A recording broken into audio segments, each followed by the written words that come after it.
저는 올해 76입니다. 사람들은 제가 만복건설을 일군 자수성가형 인물이라고 말합니다. 틀린 말은 아닙니다. 23살에 인력사무소에서 일을 시작해 40이 되기 전에 작은 건설회사를 세웠고 50이 넘어서는 중견기업 반열에 올랐으니까요. 하지만 저 혼자 해낸 일은 아니었습니다. 제 곁에는 늘 혜주가 있었습니다. 아내 박혜주는 저보다 2살 어렸습니다. 제가 현장에서 삽질을 하던 시절 그녀는 야간 로스쿨을 다니며 낮에는 법무사 사무실에서 일했습니다. 우리는 가난했지만 행복했습니다. 혜주는 변호사 시험에 합격한 뒤에도 대형 로펌 대신 제 회사의 법무 고문을 자처했습니다. 계약서 한 줄, 도장 하나에도 그녀의 손길이 닿지 않은 곳이 없었습니다. 만복건설이 단 한 번의 소송도 지지 않고 성장할 수 있었던 건 순전히 혜주 덕분이었습니다. 그런 혜주가 3년 전 췌장암으로 세상을 떠났습니다. 발견했을 때는 이미 사기였습니다. 석 달을 버티지 못했습니다. 장례식장에서 저는 아들 도연의 어깨에 기대어 엉엉 울었습니다. 그때만 해도 저는 아들이 제 마지막 버팀목이 되어줄 거라 믿었습니다. 얼마나 어리석은 생각이었는지요. 혜주가 떠나고 49제가 끝나기도 전에 며느리 서영의 태도가 달라지기 시작했습니다. 처음에는 사소한 것들이었습니다. 식사 시간에 저를 부르지 않는다거나 제 방 청소를 건너뛴다거나 하는. 저는 대수롭지 않게 넘겼습니다. 며느리도 시어머니를 잃고 힘들겠거니 생각했습니다. 지금 생각하면 그게 시작이었습니다. 한 달이 지나자 서영은 대놓고 저를 무시했습니다. 제가 거실에 나오면 TV를 끄고 자기 방으로 들어갔고 제가 말을 걸면 못 들은 척했습니다. 손주들인 준이와 세아도 점점 저를 피했습니다. 아이들이 원래 그랬을 리 없습니다. 누군가 그렇게 시킨 것이겠지요. 아들 도연은 어땠냐고요? 도연은 아무것도 하지 않았습니다. 아내가 자기 아버지를 투명인간 취급하는데도 그저 모른 척했습니다. 아니, 어쩌면 동조했는지도 모릅니다. 어느 날 저녁 저는 도연에게 조심스럽게 물었습니다. 도연아, 서영이가 요즘 왜 그러는지 아버지한테 말해줄 수 있겠니? 도연은 휴대폰에서 눈을 떼지 않은 채 대답했습니다. 뭐려? 원래 그런 거 아니에요? 그 말투에서 저는 낯선 냉기를 느꼈습니다. 이 아이가 정말 내 아들인가? 혜주와 내가 밤새 분유를 먹이고 등록금을 대느라 허리띠를 졸라맸던 그 아이가 맞는가? 가슴이 서늘해졌습니다. 결정적인 사건은 석 달 전에 일어났습니다. 서영이 갑자기 서류 뭉치를 들고 제 방에 들어왔습니다. 평소와 달리 얼굴에 미소까지 띄고 있었습니다. 아버님, 요즘 건망증이 좀 있으시잖아요. 저희가 걱정이 돼서 그러는데 혹시 모르니까 이 서류에 서명 좀 해주세요. 나중에 아버님 재산 관리하는데 필요한 거예요. 저는 서류를 받아들었습니다. 법률 용어가 빼곡했지만 정신감정이라는 단어는 눈에 확 들어왔습니다. 저를 정신무능력자로 만들겠다는 서류였습니다. 손이 떨렸습니다. 하지만 저는 티를 내지 않았습니다.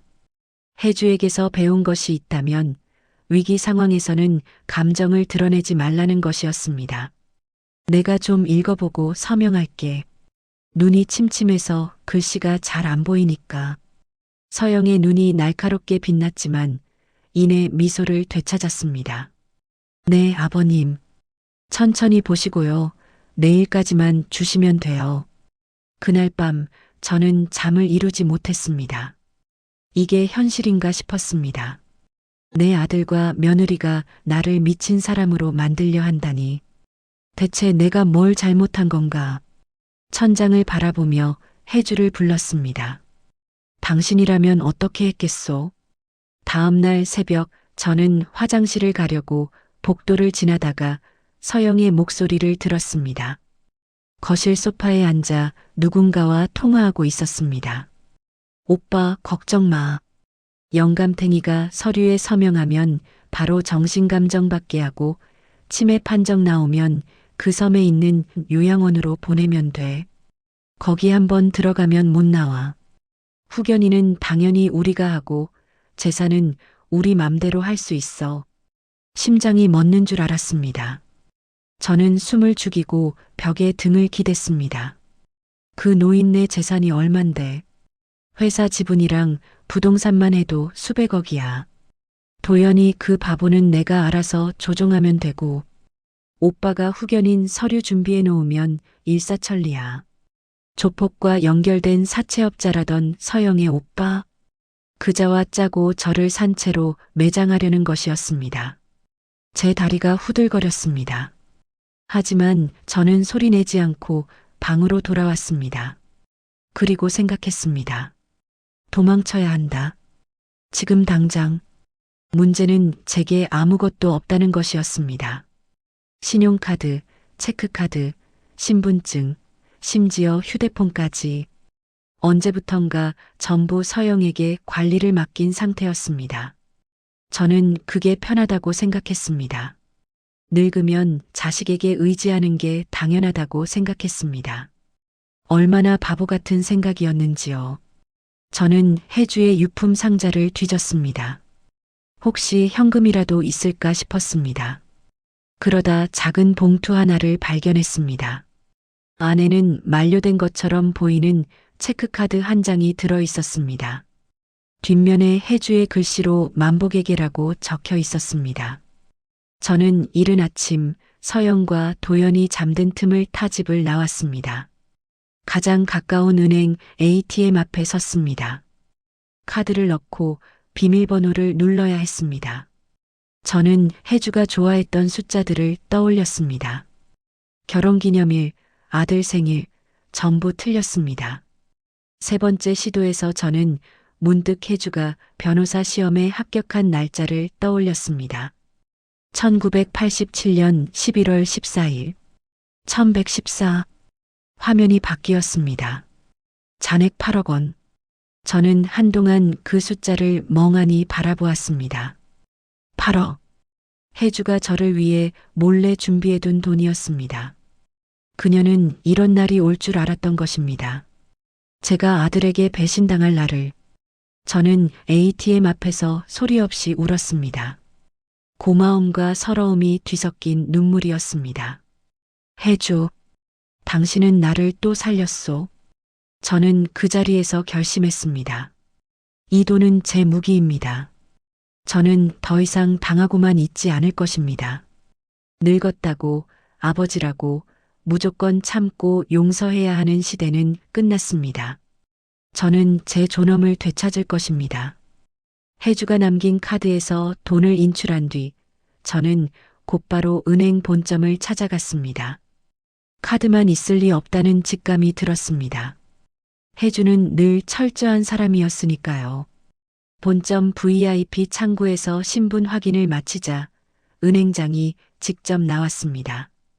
50대 초반의 단정한 남자였습니다. 그는 저를 별도의 응접실로 안내하더니 서랍에서 봉투 하나를 꺼냈습니다.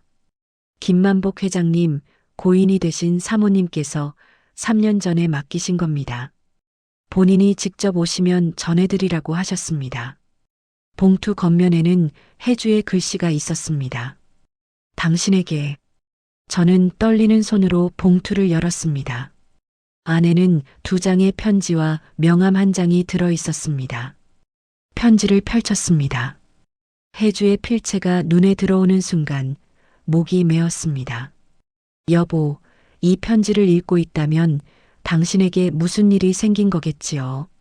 내가 곁에 없을 때 그런 일이 생겼다면 정말 미안해요. 저는 천천히 읽어 내려갔습니다. 혜주는 자신이 떠난 뒤 벌어질 일들을 예견하고 있었습니다. 도연이 변할 것이라고, 서영이 당신을 괴롭힐 것이라고. 저는 믿고 싶지 않았지만 해주의 예언은 한치의 오차도 없이 맞아떨어졌습니다. 편지의 마지막 부분에서 저는 숨을 멈췄습니다. 당신은 너무 착해요. 아들이니까, 가족이니까 다 용서하려고 하겠지요. 하지만 여보, 들어요. 가족이라는 이유로 용서할 수 없는 일은 용서하지 마세요. 피는 물보다 진하다는 건 미신이에요. 당신의 피를 빨아먹는 자식은 자식이 아니에요. 제발 당신 자신을 지키세요. 그게 나를 위한 일이기도 해요. 저는 한참을 그 문장 앞에서 멈춰 있었습니다. 해주는 저를 너무 잘 알았습니다. 제가 끝까지 아들을 감싸려 할 것을, 그러다 망가질 것을 알았습니다.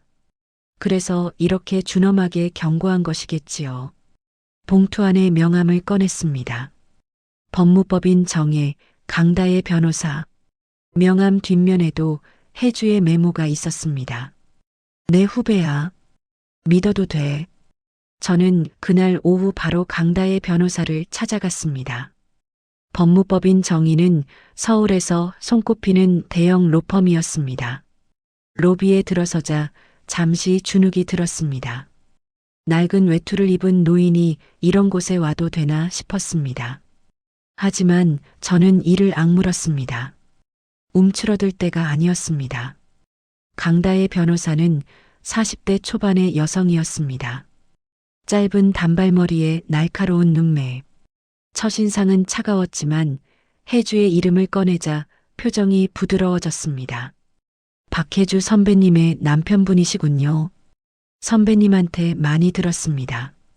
강 변호사는 제 이야기를 끝까지 들었습니다. 서영의 학대, 정신감정서 강요, 새벽에 엿들은 대화까지. 저는 부끄러웠습니다. 자식에게 이런 취급을 받는 늙은이라는 게. 하지만 강 변호사는 눈 하나 깜짝하지 않았습니다. 회장님, 이건 단순한 가정 불화가 아닙니다. 조직적인 범죄 행위예요. 제가 맡겠습니다. 그녀는 즉시 행동에 들어갔습니다. 가장 먼저 한 일은 도연에게 위임했던 모든 재산관리 권한을 박탈하는 것이었습니다. 위임장과 인감을 전부 무효화하고 만복건설의 주요 자산을 공격 불가능한 신탁으로 전환하기 시작했습니다. 저는 법률 용어를 잘 몰랐지만 강 변호사의 설명은 명확했습니다. 신탁으로 묶어두면 아드님이 아무리 발버둥 쳐도 손뗄 수 없습니다. 회장님이 살아계시든 돌아가시든 회장님이 지정한 방식으로만 재산이 움직여요. 동시에 강 변호사는 사설 탐정을 고용했습니다. 도영과 서영의 최근 행적을 조사하기 위해서였습니다. 저는 처음에 망설였습니다. 아들을 뒷조사한다는 게 마음에 걸렸습니다. 하지만 강 변호사가 말했습니다. 회장님, 지금 상대는 아드님이 아닙니다. 회장님을 해치려는 범죄자예요. 적을 알아야 싸울 수 있습니다. 탐정의 보고서가 도착한 건 열흘 뒤였습니다. 저는 강 변호사 사무실에서 그 내용을 들었습니다. 듣는 내내 현기증이 났습니다. 도연은 지난 2년간 제명의 통장에서 수억 원을 빼돌려 강남의 불법 사설 도박장에서 탕진했습니다. 게다가 논현동에 오피스텔을 하나 얻어 20대 후반의 여자와 동거 중이었습니다. 그 여자에게 사준 명품만 해도 수천만 원어치였습니다. 사진 증거도 있었습니다. 도연이 그 여자와 팔짱을 끼고 백화점에 들어가는 모습. 저는 사진을 오래 볼 수 없었습니다. 더 있습니다. 강 변호사가 태블릿을 내밀었습니다.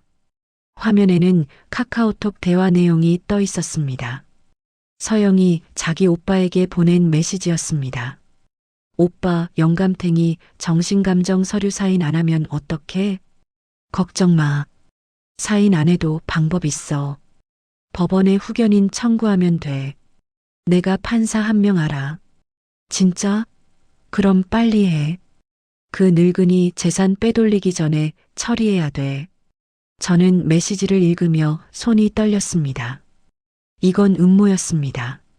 서영과 그녀의 오빠가 처음부터 계획한 범죄였습니다. 그리고 제 아들 도연은 그 음모에 동조하거나 최소한 눈을 감았습니다.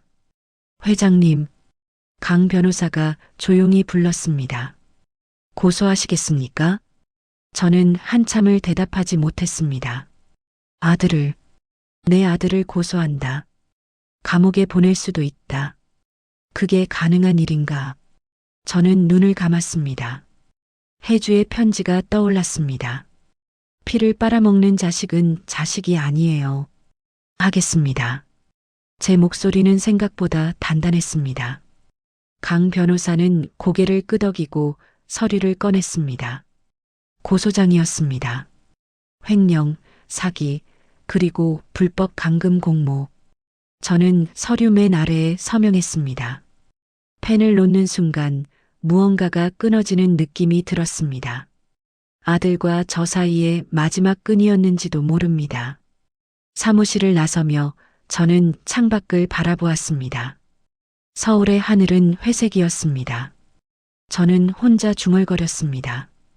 혜주, 나 잘하고 있는 거요? 대답은 없었습니다. 하지만 이상하게도 가슴 한구석이 조금 가벼워진 것 같았습니다. 이제 시작이었습니다.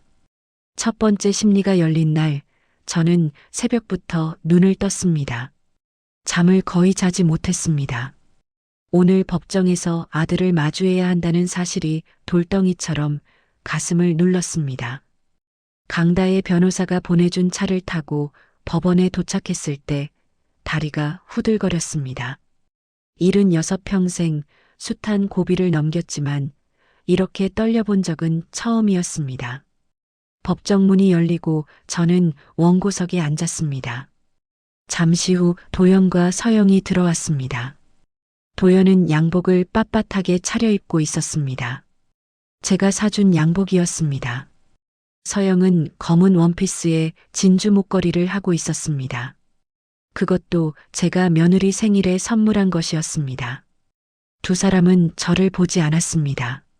아니, 보고도 못 본 척했습니다. 도연의 변호사가 먼저 발언했습니다. 예상대로 감정에 호소하는 전략이었습니다. 피고인 김도연 씨는 어린 시절부터 아버지의 과도한 기대와 권위적인 양육 방식에 시달렸습니다. 아버지는 늘 일만 했고 아들에게 정서적 교감을 제공하지 않았습니다.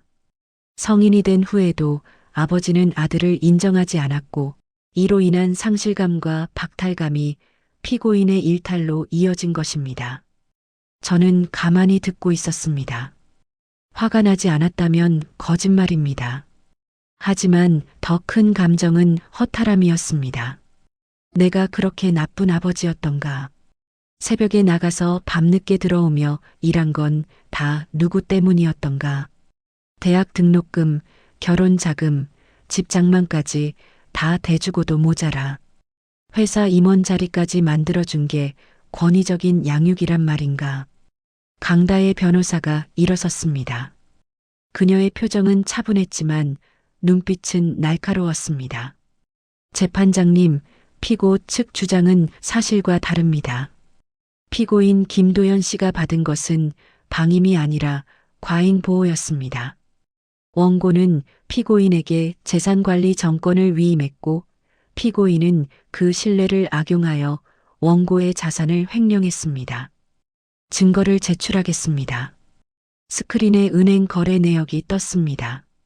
도연이 제 통장에서 빼낸 돈의 흐름이 적나라하게 드러났습니다. 불법 도박장 입금, 명품 매장 결제, 오피스텔 월세 이체, 숫자들이 화면을 가득 채웠습니다. 또한 피고인은 원고의 돈으로 내연 관계를 유지했습니다. 다음 증거를 보시겠습니다. 사진이 떴습니다. 도연이 젊은 여자와 함께 있는 사진, 레스토랑에서 웃고 있는 사진, 해외여행 사진, 방청석에서 웅성거리는 소리가 들렸습니다. 서영의 얼굴이 창백해졌습니다. 저는 서영을 잠깐 쳐다보았습니다. 그녀가 이 사실을 알고 있었는지는 모르겠습니다. 알았든 몰랐든 지금 그녀의 얼굴에는 배신감이 서려 있었습니다. 마지막으로 가장 중요한 증거입니다. 강 변호사가 태블릿을 조작했습니다. 스크린에 카카오톡 대화 내용이 떴습니다. 서영이 오빠에게 보낸 메시지. 저를 치매 노인으로 만들어 외딴섬 요양원에 감금하려던 계획. 법정이 술렁였습니다. 재판장이 의사봉을 두드렸습니다. 도연 측 변호사는 얼굴이 굳어 있었습니다. 도연은 고개를 숙이고 있었습니다. 서영은 입술을 질끈 깨물고 있었습니다. 이것은 단순한 가족 간의 재산 분쟁이 아닙니다. 강 변호사의 목소리가 법정에 울렸습니다. 이것은 노인을 대상으로 한 조직적인 학대이자 계획적인 범죄입니다. 원고는 평생을 바쳐 일군 재산을 빼앗길 뻔했을 뿐 아니라 정신 무능력자로 낙인 찍혀 사회에서 매장당할 위기에 처했습니다. 피고인들은 마땅한 처벌을 받아야 합니다. 침묵이 흘렀습니다. 그때 도연이 갑자기 자리에서 벌떡 일어났습니다. 그의 변호사가 말리려 했지만 도연은 뿌리쳤습니다. 다 당신 탓이야. 도연이 저를 향해 소리쳤습니다. 얼굴이 붉게 달아올라 있었습니다. 당신이 나를 이렇게 만들었어. 어릴 때부터 당신은 회사밖에 몰랐잖아. 나한테 관심 있었어? 없었잖아. 엄마가 죽고 나서도 당신은 나한테 한마디도 안 했어. 다 당신 탓이라고. 법정이 얼어붙었습니다. 저는 아들의 눈을 바라보았습니다. 그 눈에는 분노가 있었습니다. 원망이 있었습니다. 하지만 후회나 미안함은 없었습니다. 저를 아버지로 보는 눈이 아니었습니다. 적을 보는 눈이었습니다. 이상하게도 그 순간 저는 평온해졌습니다. 마지막까지 남아있던 희망의 끈이 끊어지는 소리가 들렸습니다. 아프지 않았습니다. 이미 예견된 일이었으니까요. 혜주가 편지에서 경고했던 대로였습니다. 저는 아무 대답도 하지 않았습니다. 재판장이 도연에게 자리에 앉으라고 명령했습니다. 심리는 그렇게 끝났습니다. 2달 뒤 판결이 내려졌습니다. 전면 승소였습니다. 도연은 횡령한 금액 전액을 반환하라는 명령을 받았고 불법 감금 공모 혐의로 집행유예 판결을 받았습니다. 서영의 오빠는 별도 재판에 회부되어 실형을 선고받았습니다. 저는 판결문을 받아들고 오래 바라보았습니다. 이겼습니다. 하지만 기쁘지 않았습니다. 제가 되찾은 건 돈이었지만 잃어버린 건 아들이었습니다. 그게 올바른 거래였는지 저는 아직도 잘 모르겠습니다. 판결 후 저는 강다혜 변호사와 함께 최종 유언장을 작성했습니다. 도연의 상속권은 완전히 박탈했습니다. 대신 손주들인 준이와 세아에게 조건부 신탁금을 남겼습니다. 그 돈은 아이들이 스스로 대학을 졸업하고 5년 이상 직장 생활을 하며 독립적인 삶을 증명했을 때만 지급됩니다. 부모에게서 물려받은 탐욕이 아니라 스스로의 힘으로 인생을 읽어가기를 바라는 마음이었습니다. 유언장에 서명을 마치고 사무실을 나서는데 강 변호사가 말했습니다. 회장님 잘하셨습니다. 선배님도 기뻐하실 겁니다. 저는 고개를 끄덕였습니다. 집으로 돌아와 혜주의 편지를 다시 꺼냈습니다. 처음 읽었을 때는 눈물이 났지만 이번에는 달랐습니다. 편지의 마지막 문장을 소리내어 읽었습니다. 여보, 당신이 이 편지를 끝까지 읽고 있다면 당신은 이미 이겨낸 거예요. 이제 당신 자신을 위해 사세요. 나는 언제나 당신 곁에 있을게요. 저는 편지를 가슴에 안았습니다. 창밖으로 해가 지고 있었습니다. 붉은 노을이 방 안을 물들였습니다. 혜주가 좋아하던 풍경이었습니다. 아들을 잃었습니다. 하지만 저는 제 존엄을 되찾았습니다. 그리고 혜주의 마지막 당부대로 이제 저 자신을 위해 살아갈 것입니다. 남은 시간이 얼마가 됐든 떳떳하게. 후회 없이. 영상이 마음에 드셨다면 구독, 좋아요는 큰 힘이 됩니다. 감사합니다.